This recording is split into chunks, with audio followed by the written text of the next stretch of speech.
Guys, ang ganap habang nag-grooving tayo ng ating areang nasasakupan ay ito nga, nakita tayo dito ng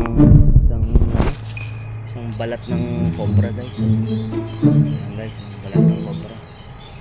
Parang ito guys, medyo malaki na rin. Parang kagabi lang to nangyari. Parang kagabi lang siya. Yalanggam pa, parang kagabi nga lang. Balat yan ng cobra guys. Atay biyak yan. Kulay malagintong ahas. Nandito pa yun.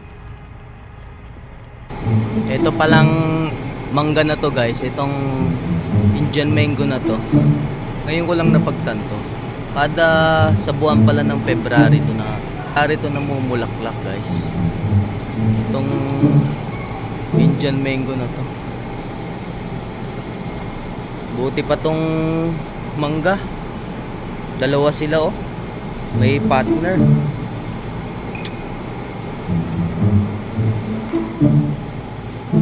Tayo wala tayong kasama. Ayan oh. Yan ang tinatawag na death do us part. Guys, sa mga gustong humingi ng bunga nito, comment lang kayo. Pag bumunga to, bibigyan ko kayo, promise. Pag may comment kayo dito. Nakikita nyo yan ha? Nakikita nyo yan ha? Hindi akin yan. Hello guys, nakikita nyo ba to? Kung ano to guys? Guys, pag nakakita kayo ng ganitong bulaklak, maganda siya tingnan. Guys, ano, ang ganda no? Para siyang orchid. Pero, huwag ka guys. Pag nakakita kayo ng ganyang bulaklak guys, o yung bunga niyan guys na parang sampalok. Ayan guys, parang sampalok yung bunga niyan. Nasaan ba yung bunga? Ayan guys ha. Huwag nyong hahawakan yan guys kasi makati yan guys. Napakakati niyan, promise. Ayun o, may mga bunga na pala doon. Ayun guys, ayun o. Yung sabi kong parang sampalok. Ayan. Yung balahibo niyan guys, na parang balahibo ng ano, ng pusa. Guys, yan.